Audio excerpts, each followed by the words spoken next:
നമസ്കാരം. ക്രൈസ്തവർ ഇന്ന് നേരിടുന്ന പ്രധാന വെല്ലുവിളികളും പ്രതിസന്ധികളും പൊതുസമൂഹത്തിന് മുമ്പിൽ തുറന്നു കാണിക്കുന്നതിനായി ഷെക്കീന ടെലിവിഷൻ ഒരുക്കുന്ന ചർച്ചാവേദി ഫയർ റൂമിലേക്ക് എല്ലാ പ്രിയ പ്രേക്ഷകർക്കും സ്വാഗതം. ഏതൊരു സമൂഹത്തിന്റെയും സംസ്കാരത്തിന്റെയും ഉറച്ച അടിത്തറ എന്നുള്ളതും കരുത്തുറ്റ ഒരു തലമുറയെ വാർത്തെടുക്കുന്നതിനും മൂല്യങ്ങൾക്ക് വില കൽപ്പിക്കുന്ന കുടുംബങ്ങൾ സമൂഹത്തിൽ ഉണ്ടായിരിക്കുക എന്നുള്ളതാണ്. വഴിവിട്ട ബന്ധത്തിനു വേണ്ടി ഭാര്യയെയും മക്കളെയും ഉപേക്ഷിക്കുവാൻ ഹൈക്കോടതിയിൽ വിവാഹമോചനത്തിന് വേണ്ടി നൽകിയ കേസ് പരിഗണിക്കവേ ഹൈക്കോടതി നടത്തിയ ഒരു പരാമർശം കേരള സമൂഹത്തിന് നൽകുന്ന ഒരു മുന്നറിയിപ്പാണ്. ഉപയോഗിച്ച ശേഷം വലിച്ചെറിയുന്ന ഉപഭോഗ സംസ്കാരം വിവാഹത്തെയും കുടുംബത്തെയും ഗൗരവമായി ബാധിച്ചു തുടങ്ങിയിരിക്കുന്നു. ലൈംഗിക പ്രേരണകൾക്ക് സ്വാതന്ത്ര്യം നൽകുന്ന വെറും ആചാരമോ ശൂന്യമായ ആഘോഷവുമല്ല വിവാഹമെന്നും ഹൈക്കോടതി നിരീക്ഷിക്കുന്നു. ഹൈക്കോടതി ഇങ്ങനെ ഒരു പരാമർശം നടത്തുന്നുണ്ടെങ്കിൽ അതിന്റെ അടിസ്ഥാനം കോടതിയുടെ മുമ്പിൽ എത്തിയിട്ടുള്ള ആയിരക്കണക്കിന് കേസുകൾ തന്നെയാവണം. കാരണം 2014 മഹാരാഷ്ട്രയിൽ 22,812 കേസുകളും മധ്യപ്രദേശിൽ 21,569 കേസുകളും കർണാടകയിൽ 1,690 കേസുകളും റിപ്പോർട്ട് ചെയ്തപ്പോൾ കേരളത്തിൽ നടന്നത് 45,000 വിവാഹമോചനങ്ങളാണ്. ഇന്ന് ഫയർ റൂമിൽ ചർച്ച ചെയ്യുന്നു, വർദ്ധിച്ചു വരുന്ന വിവാഹമോചന കണക്കുകൾ ആശങ്കാജനകമോ? ഈ വിഷയത്തിൽ നമ്മളോട് പ്രതികരണങ്ങൾക്കായി എത്തിയിട്ടുള്ളത് Syro Malabar commission for family, laity and life general secretary father Antony Moolayil, pro life executive secretary Shri Sabu Jose. രണ്ടുപേർക്കും ഫയർ റൂമിലേക്ക് സ്വാഗതം. ഫാദർ ആന്റണി മൂലയിൽ, കഴിഞ്ഞ കുറച്ച് വർഷങ്ങളായിട്ട് ക്രൈസ്തവ കുടുംബങ്ങളിലൊക്കെ ഡിവോഴ്സ് കേസുകളുടെ എണ്ണം ക്രമാതീതമായി വർദ്ധിച്ചു വന്നുകൊണ്ടിരിക്കുകയാണ്.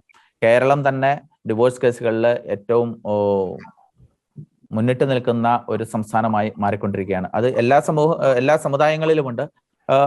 അതുപോലെ തന്നെ ക്രൈസ്തവ കുടുംബങ്ങളിലും ഡിവോഴ്സ് കേസുകളുടെ എണ്ണം വർദ്ധിച്ചു വന്നുകൊണ്ടിരിക്കുകയാണ്. എന്തായിരിക്കാം ഇപ്പോൾ ഈ അനുദിന വർഷങ്ങളിലൊക്കെ, കഴിഞ്ഞ കുറച്ച് വർഷങ്ങളിലൊക്കെ ആയിട്ട് വന്നുകൊണ്ടിരിക്കുന്ന ഡിവോഴ്സ് കേസുകളുടെ എണ്ണം വർദ്ധിക്കാനുണ്ടായ കാരണം എന്നുള്ളതാണ് അച്ഛന്റെ ഒരു അനുമാനം. ആദ്യമായി തന്നെ ഇങ്ങനെ ഒരു വിഷയം ചർച്ചയ്ക്കെടുത്ത ഷെക്കീന ടിവിക്ക് വളരെയധികം അഭിനന്ദനം. നമ്മൾ വളരെ പ്രശംസാർഹമായി സംസാരിക്കേണ്ട ഒന്ന് രണ്ട് കാര്യങ്ങൾ ഞാൻ ആദ്യം പറയട്ടെ. ഒന്ന്, ഇത് വളരെ ശ്രേഷ്ഠമായ ഒരു കോടതി വിധി വന്നതിന്റെ അനുബന്ധമായിട്ടാണ് നമ്മൾ ഈ ചർച്ച നടത്തുന്നത് തന്നെ. മുഖ്യധാരാ മാധ്യമങ്ങൾ ആ കോടതി വിധിയെ പരാമർശിച്ചിരുന്നു. പക്ഷെ അതൊരു ഏറ്റവും പ്രധാനപ്പെട്ട വിഷയമായിട്ട് നമ്മുടെ നാട് അഭിമുഖീകരിക്കുന്ന ഒരു പ്രധാന വിഷയമായി കണ്ട് ചർച്ച ചെയ്യേണ്ടതാണ് എല്ലാവരും. അതിന് വലിയൊരു മുൻകൈ എടുത്തത് ഷെക്കീന ടിവി ആണ് എന്ന കാര്യം പ്രത്യേകം അഭിനന്ദിക്കുന്നു. അതോടൊപ്പം ഞാൻ ഓർക്കുകയാണ്, നമ്മൾ ഈ ചർച്ച നടത്താൻ കാരണം രണ്ട് മഹത്തായ ജഡ്ജിമാരാണ്. അവര് മുഹമ്മദ് മുഷ്താഖ്, സോഫി തോമസ് എന്ന ഡിവിഷൻ ബെഞ്ച് ഒരു കേസ് പരിഗണിക്കുമ്പോൾ നടത്തിയ ഒരു പരാമർശം. നമുക്കറിയാം, ജഡ്ജിമാര് ഏറ്റവും കൂടുതൽ വ്യക്തി സ്വാതന്ത്ര്യത്തിന് വേണ്ടി നിലകൊള്ളുന്നവരാണ്. വ്യക്തി സ്വാതന്ത്ര്യത്തിന് വേണ്ടി നിലകൊള്ളുന്ന ജഡ്ജിമാർ തന്നെ പറയുന്നു, നമ്മളുടെ വ്യക്തി സ്വാതന്ത്ര്യത്തിന് വേണ്ടിയുള്ള ആഗ്രഹവും നിലപാടുകളും പരിധി വിടുന്നു. അതാണ് വിവാഹ ബന്ധങ്ങൾ തകരാറിലാകുന്നു, വിവാഹ മോചന കേസുകൾ വർദ്ധിക്കുന്നു.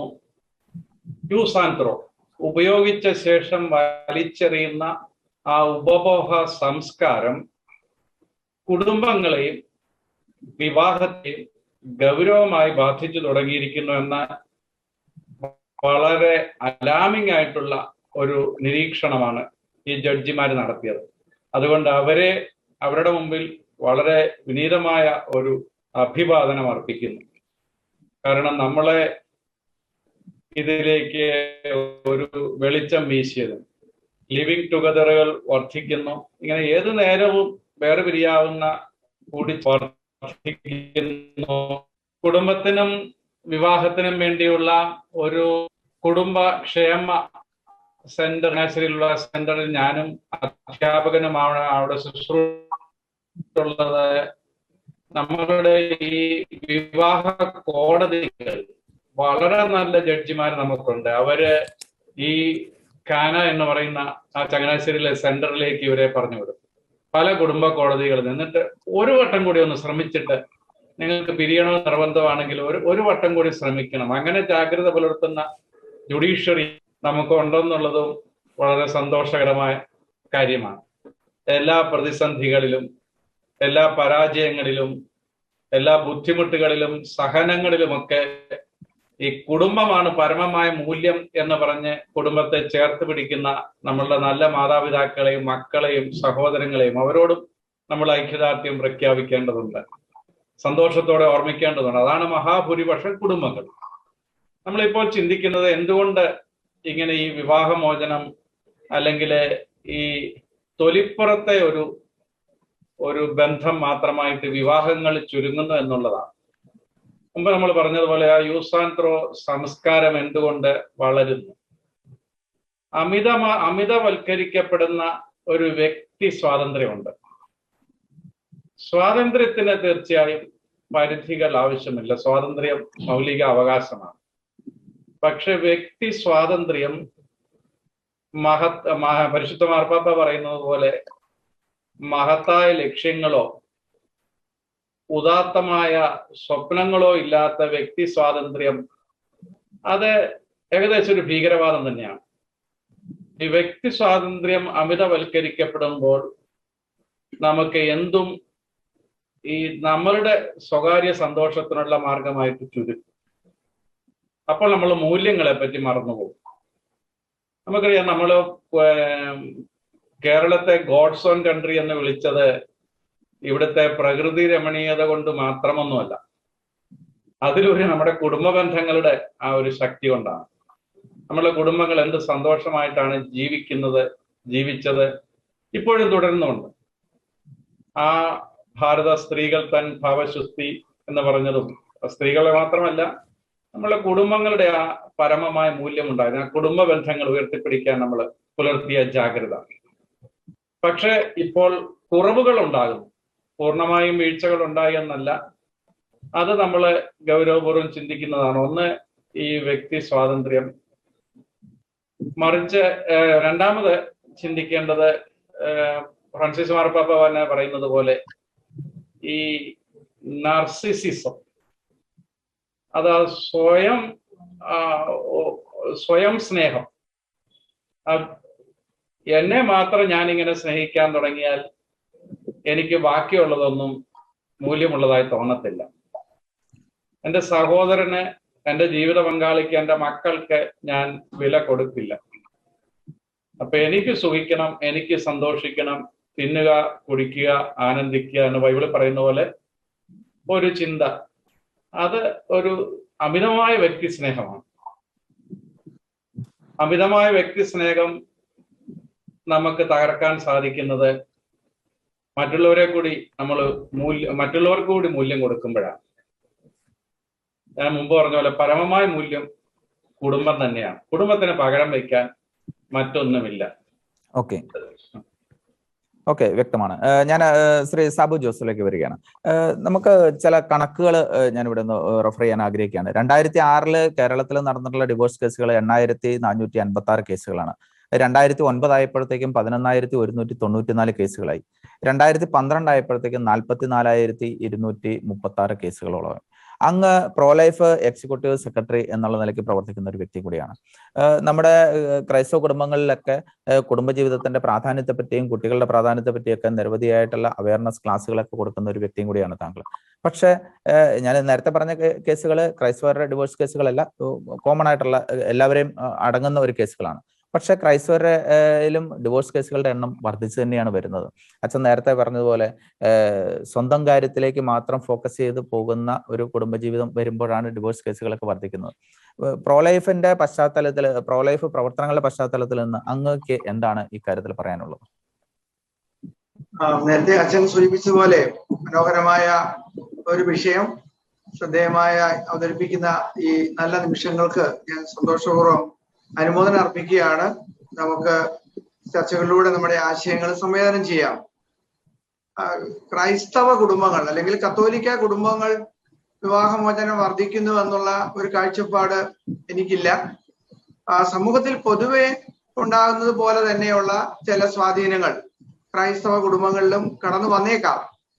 കാരണം ക്രൈസ്തവ കുടുംബങ്ങൾക്കാണ് മറ്റ് പല പശ്ചാത്തലത്തിലുള്ളവരെക്കാൾ ഏറെ വിവാഹ ഒരുക്കവും വിവാഹശേഷവും ഒക്കെ നിരന്തരമായ പ്രാർത്ഥനയ്ക്കും ഒക്കെയുള്ള സാധ്യതയുള്ളത്. എന്നാല് ഈ പ്രോലൈഫ് ശുശ്രൂഷയുടെ ഇടയിൽ ഞങ്ങൾ മനസ്സിലാക്കുന്നത് കൂടുതൽ കുഞ്ഞുങ്ങളെ സ്വീകരിക്കുന്ന ദമ്പതികള് കേരളത്തിൽ മാത്രമല്ല വിദേശത്തൊക്കെ വർദ്ധിച്ചു വരുന്നു. കെട്ടുറപ്പുള്ള ഒരു കുടുംബജീവിതം ആഗ്രഹിക്കുന്ന, വളരെ സന്തോഷകരമായ കുടുംബജീവിതം നയിക്കുന്ന നിരവധി യുവ ദമ്പതികളെയാണ് നമുക്ക് കാണാൻ സാധിക്കുക. ഈ കഴിഞ്ഞ ആഴ്ച POCയില് ഹോൾ നിറഞ്ഞു കവിഞ്ഞ ഏതാണ്ട് എല്ലാ രൂപതകളിൽ നിന്നുമായിട്ട് 150ഓളം കുടുംബങ്ങൾ പങ്കെടുത്ത്, അത് 4 മുതൽ ഏതാണ്ട് 10 വരെയുള്ള കുഞ്ഞുങ്ങളുള്ള യുവതലമുറയിലെ കുടുംബങ്ങളാണ് വന്നത്. അപ്പൊ അവരുടെ ആഹ്ലാദം, സന്തോഷം, കെട്ടുറപ്പ് അതൊക്കെ മാതൃകാപരമാണ്, നന്നായി പോകുന്നു. എന്നാൽ പൊതുവായിട്ട് പറയുമ്പോൾ നേരത്തെ ശ്രീ റോണി സൂചിപ്പിച്ചതുപോലെ വിവാഹമോചനം പൊതുസമൂഹത്തിൽ വർദ്ധിക്കുന്നുണ്ട്. അതിന്റെ സ്വാധീനം നമ്മുടെ ഇടയിലും അല്ലെ ക്രൈസ്തവരുടെ ഇടയിലും കടന്നു വരാതെ നോക്കേണ്ട ഒരു ആവശ്യകതയുടെ ഭാഗമാണല്ലോ നമ്മുടെ ഈ ചർച്ചയും തുടർ ശുശ്രൂഷകളും ഒക്കെ. അപ്പോ ഞാൻ ഇപ്പോ നമ്മുടെ ഈ നേരത്തെ ബഹുമാനപ്പെട്ട ആന്റണി മൂലയിലച്ചൻ സൂചിപ്പിച്ച ഓഗസ്റ്റ് 24 നടന്ന കോടതി വിധി പരാമർശിക്കുന്ന ആ കുടുംബം തന്നെ ക്രൈസ്തവ കുടുംബമാണെന്നുള്ളത് വളരെ വേദനയോടെയാണ് ഓർക്കുക. ആ വിധി ഞാൻ പലതവണ വായിച്ചു. അതിൽ നിന്ന് നമുക്ക് വ്യക്തമാകുന്നത് 3 പെൺകുട്ടികളുടെ ഒരു പിതാവാണ്. അത് 2009 വിവാഹം കഴിച്ച അവര് 2018 വരെ വളരെ സന്തോഷകരമായ കുടുംബജീവിതം നയിച്ച 3 പെൺകുട്ടികളുടെ ഒരു പിതാവ് ആലപ്പുഴ കുടുംബ കോടതിയില് വിവാഹമോചനത്തിന് ചെല്ലുന്നു. തുടർന്ന് അവിടെ അനുവദിക്കാതെ വന്നപ്പോൾ കേരള ഹൈക്കോടതിയിൽ വരുന്നു. അദ്ദേഹത്തിന്റെ വിവാഹമോചനത്തിന്റെ ആവശ്യം കേരള ഹൈക്കോടതി നിഷേധിച്ചുകൊണ്ട് ശക്തമായൊരു വിധിയാണ് നൽകിയത്. അപ്പൊ 3 പെൺകുഞ്ഞുങ്ങളുടെ ഒരു യുവാവ്, അദ്ദേഹത്തിന് ഏതാണ്ട് പ്രായം 34 ഒക്കെ ഉള്ളൂ, 40 വയസ്സിൽ താഴെ.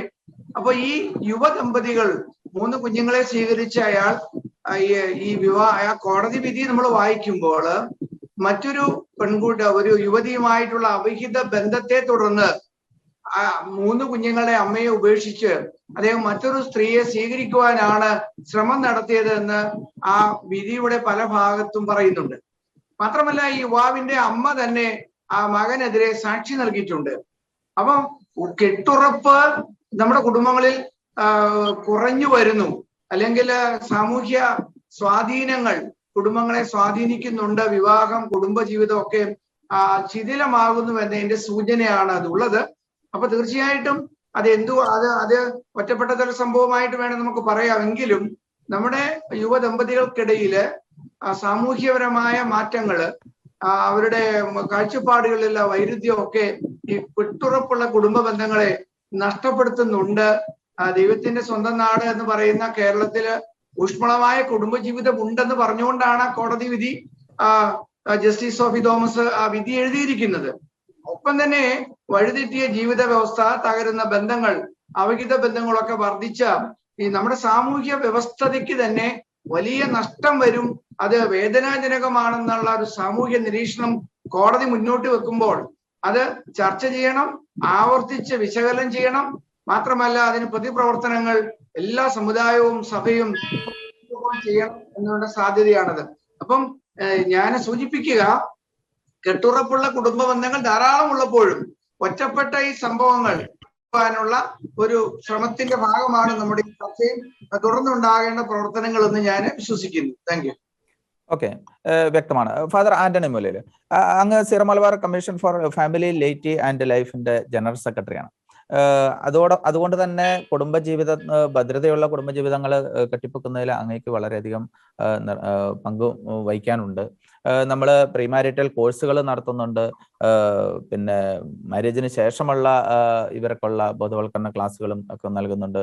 അതിനുശേഷം ഇപ്പോൾ ചില രൂപതകളൊക്കെ ആണെങ്കിൽ വിവാഹം കഴിഞ്ഞ് 1 വർഷം കഴിഞ്ഞവർക്ക് കോഴ്സുകൾ നൽകുന്നു, 5 വർഷം കഴിഞ്ഞവർക്ക് വീണ്ടും കോഴ്സുകൾ നൽകുന്നു, 10 വർഷം കഴിഞ്ഞ് അങ്ങനെ നിരവധിയായ ഫോളോ അപ്പുകൾ നൽകുന്നുണ്ട്. പിന്നെ ഇവരുടെ കുട്ടികൾക്ക് കാറ്റഗിസം നൽകുന്നുണ്ട്, നിരവധിയായ കാര്യങ്ങൾ നൽകുന്നു. എങ്കിലും നേരത്തെ ശ്രീ സാബു ജോസ് പറഞ്ഞതുപോലെ തന്നെ നേരത്തെ ഇവിടെ പ്രതിപാദിച്ച ഒരു കേസ് അതൊരു ക്രൈസ്തവ കുടുംബത്തിന്റെ തന്നെ ആയിരുന്നു.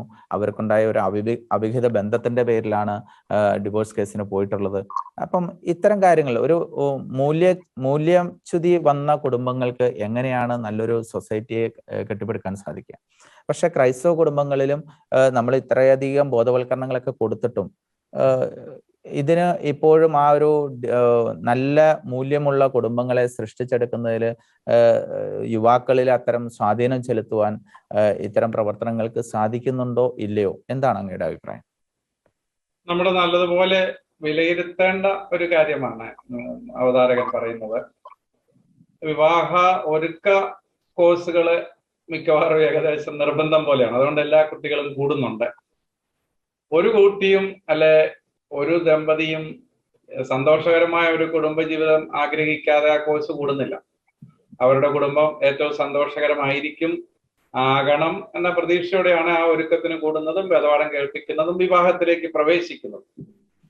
പിന്നെ നമ്മൾ സാധാരണ ധ്യാന ഗുരുക്കന്മാർ പറയുന്നത് പോലെ ഈ ഹർത്താലിന്റെ അന്ന് വണ്ടി ഓടിക്കുന്നത് പോലാണ് ആ കൺവെൻഷൻ കൂടുമ്പം ഉള്ള ഒരു സ്പിരിറ്റ് അല്ല റിയൽ ലൈഫ് തുടങ്ങുമ്പോൾ. ഫ്രാൻസിസ് മാർപ്പാപ്പ തന്നെ പറയുന്നത് പോലെ ആകാശത്ത് നിന്ന് സന്തുഷ്ട കുടുംബങ്ങൾ പൊട്ടി വീഴില്ല. നല്ല ജാഗ്രത പുലർത്തണം, ശ്രദ്ധ വേണം.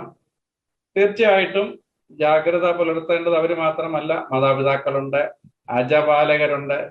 മാർപ്പാപ്പ പറയുന്ന ഏറ്റവും മനോഹരമായ വാക്കാണ് അനുഗമനം, അക്കോമ്പനിമെന്റ്. അക്കോമ്പനിമെന്റിന്റെ ഭാഗമാണ് ഈ 5 വർഷക്കാരെ വിളിച്ചു കൂട്ടുന്നതും ഒക്കെ. പിന്നെയുള്ളതൊക്കെ എന്ന് പറഞ്ഞാൽ എല്ലാവർക്കും പങ്കെടുക്കാൻ പറ്റുന്നില്ല, എല്ലാവരും പങ്കെടുക്കുന്നില്ല. അതിലുപരി ഞാൻ മുമ്പ് പറഞ്ഞ കാര്യങ്ങളും പ്രധാനമാണ്. മനഃശാസ്ത്രപരമായ, ഒരുപക്ഷെ ശാരീരികമായ, സാമ്പത്തികമായ, സാമൂഹികമായ ധാരാളം കാര്യങ്ങളും പിന്നെ കാലത്തിന് വന്ന ചില വ്യത്യാസങ്ങളും. മൂല്യച്യുതി കുടുംബങ്ങളെ മാത്രമല്ല, വ്യക്തികളെ മാത്രമല്ല, എല്ലാ മേഖലയിലും ഉണ്ട്. അതിന്റെ സ്വാധീനം നമ്മുടെ ന്യൂജൻ കുടുംബങ്ങൾക്ക് തീർച്ചയായിട്ടും ഉണ്ടാകും. പിന്നെ അവരുടെ ജീവിത സാഹചര്യങ്ങൾ സമ്മിശ്രമാണ്. ജോലി തിരക്കുകളുണ്ട്, ചിലപ്പോൾ വളരെ ക്ഷീണിച്ചു വരുന്നു, മക്കളെ ഒന്നും ശ്രദ്ധിക്കാൻ പറ്റുന്നില്ല, കുടുംബം പ്രഥമ മൂല്യമായിട്ട് കാണാൻ പറ്റുന്നില്ല, മാതാപിതാക്കളെ ചിലപ്പോൾ നോക്കാൻ പറ്റുന്നില്ല. അങ്ങനെ പിന്നെ ധനസമ്പാദനം ഒരു ലക്ഷ്യമാകുമ്പോൾ, അത് പ്രഥമ ലക്ഷ്യമായിട്ട് പോകുമ്പോൾ ഈ മൂല്യങ്ങൾ കുറച്ചങ്ങ് സൈഡ് ലൈൻ ചെയ്യപ്പെടാം. അങ്ങനെ പല കാരണങ്ങളുണ്ട്. നമുക്ക് ആകാശ മോക്ഷത്തിന്റെ ഛായയായ കുടുംബം സംരക്ഷിക്കപ്പെടണം എന്ന് നമ്മൾ ആഗ്രഹിക്കുന്ന പോലെ കുടുംബം ജീവിക്കുന്നവരും ആഗ്രഹിക്കുന്നുണ്ട്. അവരുടെ ഈ വ്യക്തിപരമായ അപജയങ്ങളോ സ്വയം സ്നേഹമോ സ്വാനുരാഗം എന്നൊക്കെയാണ് പറയുന്നത്, അതൊക്കെ വർദ്ധിച്ചു വരുമ്പോൾ യൂസ് ആൻഡ് ത്രോ ഒരു സുഖിക്കണം എന്നുള്ള കൂടുമ്പോൾ അത് കുടുംബത്തെ നല്ലതുപോലെ ബാധിക്കുന്നുണ്ട്. എങ്കിലും മറ്റു ധാരാളം കാരണങ്ങളും ഉണ്ട് എന്ന് ഞാൻ പറയായിരുന്നു. ദമ്പതികളെ മാത്രം, നമുക്ക് ചെറുപ്പക്കാരെ മാത്രം കുറ്റപ്പെടുത്തിക്കൊണ്ട് നമുക്കത് നമ്മൾ ചിന്തിക്കേണ്ടത് ഫ്രാൻസിസ് മാർപ്പാപ്പയുടെ ആ ഒരു ചിന്തയിലാണ്. നമ്മൾ കുറച്ചുകൂടി സ്നേഹത്തിന്റെ ഭാഷയിൽ എല്ലാവരോടും സംസാരിച്ചു തുടങ്ങണം. മാർപ്പാപ്പ കുടുംബങ്ങളുടെ അപജയത്തെ പറ്റി പറഞ്ഞത് യുവജനങ്ങളുടെ ഹൃദയത്തിലേക്ക് എത്തുന്ന ഭാഷ സംസാരിച്ചു തുടങ്ങണം. അത് സംസാരിക്കുന്നുണ്ട്. അവർക്ക് ധാരാളം കഴിവുണ്ട്. ഇന്നത്തെ തലമുറയിലെ ചെറുപ്പക്കാർക്ക് നമ്മൾ ചിന്തിക്കുന്നതിലും ധാരാളം കഴിവുണ്ട്. ആ കഴിവുകളെ നന്മപരമായി, ഗുണപരമായി നമുക്ക് ഉപയോഗിക്കാൻ സാധിക്കണം. പിന്നെ ബോധ്യങ്ങൾ ചില കാര്യങ്ങളിൽ കുറവാണ്. അത് ഇപ്പോൾ ഒരുപക്ഷെ അറിവുകൾ ശേഖരിക്കാനോ വായിക്കാനോ ഒന്ന് ശാന്തമായി ഒന്ന് ധ്യാനിക്കാനോ ഒന്നും ഇല്ലാതെ ഒരു ഓട്ടമാണ്. ഈ ഓട്ടത്തിനിടയിൽ പല കാര്യങ്ങളും സംഭവിക്കുന്നുണ്ട്. അതുകൊണ്ട് അജപാലകര് ജാഗ്രത പുലർത്തണം. നമ്മളെല്ലാവരെയും അങ്ങ് ചെറിയ വീഴ്ചകൾ വന്നവരെ എഴുതി തള്ളാതെ അക്കമ്പനി ചെയ്യണം. കൂടുതൽ ജാഗ്രത ശുശ്രൂഷകര് പുലർത്തണം എന്നുള്ള ഒരു മുന്നറിയിപ്പ് കൂടിയാണ് ഇത്തരം വീഴ്ചകൾ എന്നാണ് ഞാൻ കരുതുന്നത്. Thank you. Okay, thank you. Shri Sabu Joseph, സഹഗമനം എന്നുള്ളത് മാർപ്പാപ്പ പറഞ്ഞിട്ടുള്ള ഒരു കാര്യം തന്നെയാണ്. അതായത് ഇപ്പം അച്ഛൻ പറഞ്ഞതിനോട് കൂട്ടിച്ചേർത്ത് തന്നെ പറയാണ്, കുടുംബ ജീവിതങ്ങളിൽ എന്തെങ്കിലുമൊക്കെ പ്രശ്നങ്ങൾ ഉണ്ടാകുമ്പോൾ അല്ലെങ്കിൽ വിഷയങ്ങൾ ഉണ്ടാകുമ്പോൾ ബുദ്ധിമുട്ടുകൾ ഉണ്ടാകുമ്പോൾ കൂടെയുള്ളവർ, ഇടവകകളിലുള്ളവർ, വികാരി അച്ഛന്മാർ അവരോട് ചേർന്ന് നിന്ന് അവരെ സപ്പോർട്ട് ചെയ്യേണ്ട ഒരു സാധ്യതയും കൂടി അവിടെ കാണുന്നുണ്ട്. കഴിഞ്ഞ ദിവസങ്ങളിലൊക്കെ വന്നിട്ടുള്ള കണക്കുകൾ നമ്മൾ പരിശോധിക്കുകയാണെങ്കിൽ ഡിവോഴ്സ് കേസുകളിൽ 70% സ്ത്രീകളാണ് കേസുകൾ ഫയൽ ചെയ്യുന്നത് എന്നുള്ളതാണ്. അതിന്റെ അർത്ഥം അവർക്ക് ഭർത്താക്കന്മാരിൽ നിന്ന് തൃപ്തികരമായ ഒരു കുടുംബജീവിതം ലഭിക്കുന്നില്ല എന്നുള്ളതാവാം. ചിലപ്പോൾ മദ്യാസക്തി അല്ലെങ്കിൽ ലഹരികളുടെ ഉപയോഗം അതിൻ്റെതായ പ്രശ്നങ്ങളാവാം.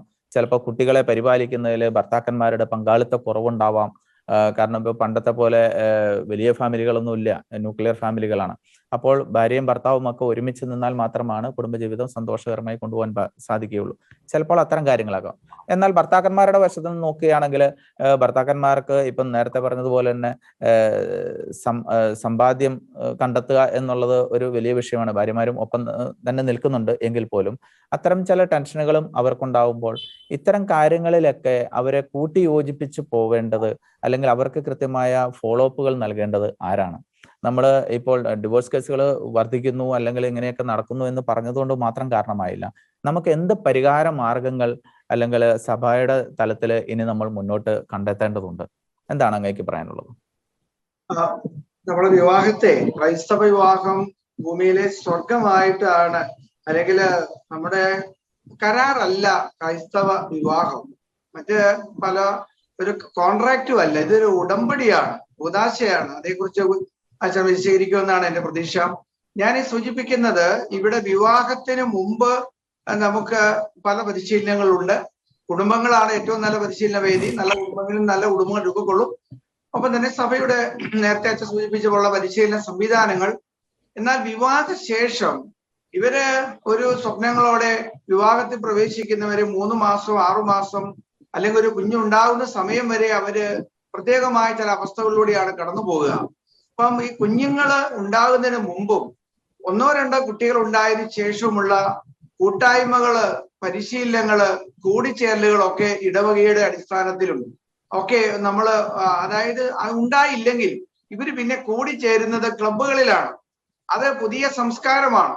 അപ്പൊ ആ സംസ്കാരം കൂടിച്ചേരലുകളൊന്നും ഒരു ഭാര്യയും ഒരു ഭർത്താവും വേണമെന്നല്ല. അത് നമുക്കറിയാം, കേരളത്തിൽ ഒത്തുവാസം വർദ്ധിക്കുന്നു, വിവാഹം വേണ്ടെന്ന് പറയുന്നവർ വർദ്ധിക്കുന്നു, വിവാഹം നടത്തിയാൽ തന്നെ കുട്ടികൾ വേണ്ടെന്ന് പറയുന്നവർ വർദ്ധിക്കുന്നു. അങ്ങനെ ഒരു ഞാന് എവിടെയോ ഒക്കെയുള്ള, ഞാൻ പാശ്ചാത്യൊന്നും പൗരസ്യൊന്നും പറയുന്നില്ല, മോശമായ ഒത്തിരി കാഴ്ചപ്പാടുകൾ നമ്മുടെ യുവതലമുറയിലേക്ക് കടന്നു വരുന്നുണ്ട്.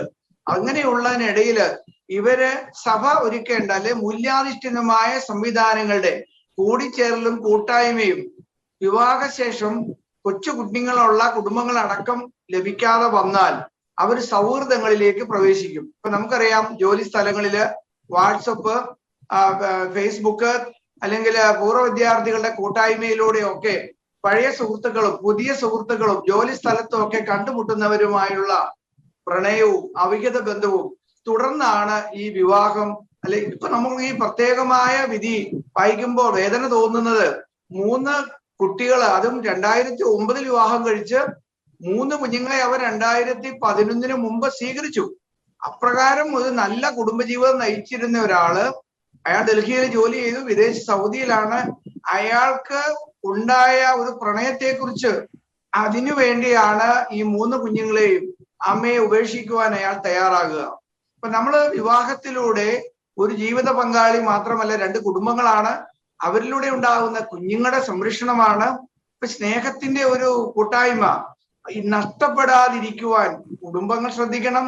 അതുപോലെ തന്നെ അവരായിരിക്കുന്ന സ്ഥലത്തെ അവരുൾപ്പെടുന്ന സമൂഹം, സഭാസമൂഹം, പ്രവർത്തന വേദികൾ ഒക്കെ കാര്യക്ഷമമല്ലെങ്കിൽ, ജാഗ്രത ഇല്ല എങ്കിൽ തെറ്റായ ബന്ധങ്ങളിൽ പെട്ടുപോകും. ഈ പ്രത്യേകമായ സംഭവം നമ്മുടെ മുന്നിലുള്ളപ്പോ ഇതുപോലുള്ള നിരവധി ബ്രേക്ക് ചെയ്ത കുടുംബങ്ങളെ കുറിച്ച് പഠിക്കുമ്പോൾ മറ്റാരോ ആയിട്ട്, ഒരു പുരുഷനോ സ്ത്രീയോ ആയിട്ടുള്ള അവിഹിതമായ ബന്ധം കടന്നു വരുമ്പോഴാണ് അവര് മക്കളെ ഉപേക്ഷിച്ച് മറ്റൊരാളുടെ കൂടെ, ഭർത്താവിന്റെയോ ഭാര്യയെ ഉപേക്ഷിച്ച് മറ്റാരുടെയോ കൂടെ പോയി പുതിയ ബന്ധത്തിന് വേണ്ടിയുള്ള തീഷ്ണത ഉണ്ടാകുന്നത്. അതുകൊണ്ട് ഈ സാങ്കേതികത വർദ്ധിച്ച ഈ കാലഘട്ടത്തില് പുത്തൻ ബന്ധങ്ങൾക്ക് വേണ്ടിയിട്ടുള്ള അഭിവാഞ്യം വരുന്നത് ഉത്തമമായ ദൈവ ആശ്രയവും ദൈവ വിശ്വാസവും പ്രാർത്ഥന അരൂപിയും കുടുംബത്തിലുള്ള ഒരു നല്ല അന്തരീക്ഷവും ഇല്ലാത്തത് കൊണ്ടുകൂടി ആകാം.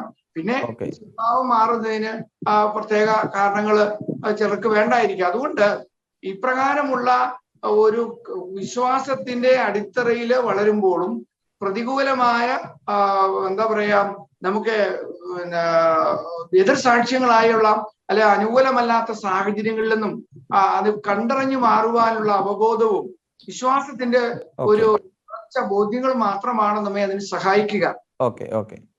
ഞാനൊന്ന് അച്ഛനിലേക്ക്, ഫാദർ ആന്റണി മുല്ലയിലേക്ക് വരികയാണ്. അച്ഛൻ മറ്റു ലാസ്റ്റ് നമ്മൾ സമയക്കുറവുണ്ട്, അതുകൊണ്ട് തന്നെ വളരെ ചുരുക്കുകയാണ്.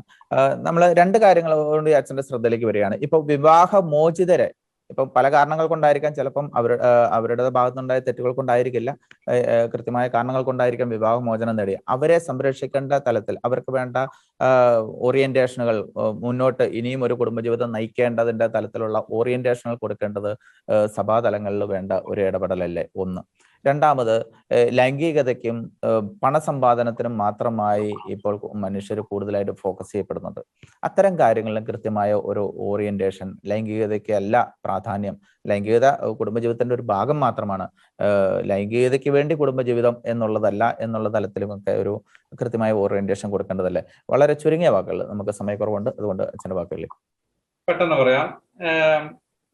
ആകാശമോക്ഷത്തിന്റെ ഛായയാണ് കുടുംബം എന്ന് പറഞ്ഞത് ചാവറപ്പിടാവാണ്. അപ്പോൾ സ്വർഗം ഭൂമിയിൽ ഇറങ്ങുന്നത് കുടുംബത്തിലാണ് എന്ന് ദമ്പതികളും കുടുംബത്തെ സ്നേഹിക്കുന്ന എല്ലാവരും മനസ്സിലാക്കണം. ഒരു ദീപസ്തംഭമാണ്, വിളക്കുകാലാണ് കുടുംബം എന്നാണ് ഫ്രാൻസിസ് മാർപ്പാപ്പ പറയുന്നത്. അപ്പോൾ കുടുംബം തീർച്ചയായും ഒരു അവസരമാണ്. ആ അവസരമാണ് നമ്മൾ പറയുന്നത്. കുടുംബത്തിന് പരമമായ ലക്ഷ്യങ്ങളുണ്ട്. ഒന്ന്, ഇപ്പോൾ ഈ ലൈംഗികതയുടെ കാര്യം പറഞ്ഞു. ലൈംഗികത എനിക്ക് സുഖിക്കാൻ മാത്രമുള്ള ഒന്ന് എന്ന് കാണുമ്പോഴാണ് ലൈംഗിക അപജയങ്ങൾ ഉണ്ടാകുന്നത്. പക്ഷെ വിവാഹം ലൈംഗികത അനുവദിക്കുന്നു. വിവാഹത്തിന്റെ ലക്ഷ്യങ്ങളിൽ ഒന്ന് സ്നേഹം ആഘോഷമാക്കുക എന്നാണ്. മാർപ്പാപ്പ എപ്പോഴും പറയുന്നത് കുടുംബത്തെ ആഘോഷമാക്കാൻ. ആ കുടുംബത്തെ ആഘോഷമാക്കാൻ പറഞ്ഞത് സ്നേഹം, ലൈംഗികത ഉൾപ്പെടെയുള്ള സ്നേഹം ആഘോഷമാക്കാനാണ്. ദൈവം ഒരാളെ പൂർണ്ണമായിട്ടും കൊടുത്തിട്ടുണ്ട് ഈ ലൈംഗിക സന്തോഷം കണ്ടെത്താൻ. ഒരു ഭാര്യയ്ക്ക്, ഒരു ഭർത്താവിന് തന്റെ പങ്കാളിയെ നൽകിയിട്ടുണ്ട്. അതുകൊണ്ട് ആ സ്നേഹത്തിന്റെ ആഘോഷം തീർച്ചയായും സാധ്യമാണ്. രണ്ടാമത് നമ്മൾ ഓർക്കേണ്ടത്, ലൈംഗികതയ്ക്ക് സാഫല്യമുണ്ട്, ലക്ഷ്യമുണ്ട്, കുഞ്ഞുങ്ങളെ ജനിപ്പിക്കാനാണ്. അപ്പൊ വിവാഹമോചനം വർദ്ധിക്കുമ്പോൾ ഏറ്റവും അധികം ഈ സ്നേഹത്തിന്റെ ഫലം കുഞ്ഞുങ്ങളെ വേണ്ടെന്ന് വെക്കുന്നു, കുഞ്ഞുങ്ങളെ ജനിപ്പിക്കാൻ താമസിക്കുന്നു. ഉണ്ടാകുമ്പോൾ ഈ സ്നേഹത്തിന്റെ സാഫല്യം ഇല്ലാതെ വരും. ജീവന്റെ പ്രജനനം കുടുംബത്തിന്റെ ഏറ്റവും പ്രധാനപ്പെട്ട ലക്ഷ്യം, രണ്ട് ലക്ഷ്യങ്ങളിൽ ഒന്നാണ്. അപ്പൊ കുഞ്ഞുങ്ങളെ തടസ്സപ്പെടുത്തുന്നു. അത് മാത്രമല്ല, വിവാഹമോചിതർ ശ്രദ്ധിക്കേണ്ടത്, ഫ്രാൻസിസ് മാർപ്പാപ്പ പറയുന്ന പോലെ, നിങ്ങളുടെ കുഞ്ഞുങ്ങളെ നിങ്ങൾ ബന്ധികളാക്കുക, നിങ്ങളെ തടവിലാക്കുകയാണ്. കുഞ്ഞുങ്ങളുടെ സഹനം വലുതാണ്. ഭാര്യാഭർത്താക്കന്മാർ വിവാഹമോചനം നടത്തണമെന്നില്ല. അവരെ കലഹിക്കുകയും അല്പം അകന്നു കഴിഞ്ഞാലും ഏറ്റവും കൂടുതൽ സഹിക്കുന്നത് അവിടുത്തെ കുഞ്ഞുങ്ങളാണ്. അതുകൊണ്ട് കുഞ്ഞുങ്ങൾ ബന്ധികളാവുകയാണ്. അപ്പൊ കുഞ്ഞുങ്ങളെ, നമ്മൾ സ്നേഹത്തെ പറ്റിയാണ് പറയുന്നത്. അപ്പൊ സ്നേഹം ആഘോഷിക്കുക, കുഞ്ഞുങ്ങളെ ഓർമ്മിക്കുക. ദൈവം ദാനമായിട്ട് തന്നതാണ് ലൈംഗികത. സ്രഷ്ടാവിന് മാത്രം സാധ്യമായ സൃഷ്ടികർമ്മത്തിൽ പങ്കാളിയാകാൻ ദൈവം ദമ്പതികളെ സ്നേഹപൂർവ്വം ക്ഷണിച്ചതാണ്. അതിനാണ് ലൈംഗികത എന്ന ദാനം നൽകിയത്. അപ്പൊ അത് സന്തോഷിക്കാം ഭാര്യയോടൊത്ത്, ഭർത്താവിനോടൊത്ത്, സുഖിക്കാനുള്ളതല്ല. രണ്ടാമത് ചോദിച്ച് വിവാഹമോചിതരെ പറ്റിയാണ്. ഫ്രാൻസിസ് മാർപ്പാപ്പ ഏറ്റവും അധികം സംസാരിക്കുന്നതും അതാണ്. നമ്മൾ ആരോടും ഒരാളെയും അവഗണിക്കാതെ എല്ലാവർക്കും സ്നേഹത്തിന്റെ തൈലം കൊടുക്കുന്ന അജപാലന ശുശ്രൂഷ. നമ്മള് വിസിലടിക്കാൻ നിൽക്കുന്ന റഫറിമാരാകരുത്, ആർബിറ്റേഴ്സ് ആകരുത്. നേരെ മറിച്ച് സ്നേഹം സുഗമമാക്കുന്ന ഫാസിലിറ്റേറ്റേഴ്സ് ആകണമെന്നാണ് മാർപ്പാപ്പ പറഞ്ഞത്. അതുകൊണ്ട് സ്നേഹത്തിന്റെ വക്താക്കളാകണം നമ്മൾ. ആരെയും ഒഴിവാക്കാതെ എല്ലാവർക്കും സീമാതീതമായ സ്നേഹം കൊടുത്ത, കാരുണ്യത്തിന്റെ തൈലം ചൊരിയുന്ന കർത്താവ് ശംസിയുടെ മനോഭാവ സഭ സ്വന്തമാക്കണം. അത് വിവാഹമോചിതരെ അക്കമ്പനി ചെയ്യുമ്പോൾ അവർ കുറ്റവാളികളല്ല, തിരസ്കരിക്കപ്പെടേണ്ടതല്ല, കുടുംബത്തിന്റെ സ്നേഹത്തിലേക്ക് തിരിച്ചു വരേണ്ടവരാണ് എന്ന രീതിയിൽ നമ്മൾ സമീപിക്കും. തന്നെ പറയുന്നത് കുടുംബത്തിന്റെ സുവിശേഷം നമ്മൾ നല്ലപോലെ സംസാരിക്കുക. സുവിശേഷം നല്ല വിശേഷമാണ്, പ്രസാദാത്മകമാണ്. ആ നല്ല സന്തോഷം എല്ലാ കുടുംബങ്ങൾക്കും ഉണ്ടാകട്ടെ, അകന്നു കഴിയുന്നവർക്കും ഉണ്ടാകട്ടെ എന്ന് നമ്മൾ ആഗ്രഹിക്കുന്നു. വ്യക്തമാണ്. വർദ്ധിച്ചു വരുന്ന വിവാഹമോചന കണക്കുകൾ ആശങ്കാജനകമോ എന്ന വിഷയമാണ് ഇന്നിവിടെ ചർച്ച ചെയ്ത് ഇന്ന് നമ്മളോട് ഈ വിഷയത്തിൽ പ്രതികരണങ്ങൾ നടത്തിയ Syro Malabar commission for family, laity and life general secretary father Antony മൂലയിലും pro life executive secretary Shri Sabu ജോസിനും രണ്ടുപേർക്കും പ്രത്യേകം നന്ദി പറയുന്നു. അടുത്തയാഴ്ച ഇതേ സമയം മറ്റൊരു വിഷയമായി കാണാം. അതുവരേക്കും ഏവർക്കും ഗുഡ് ബൈ.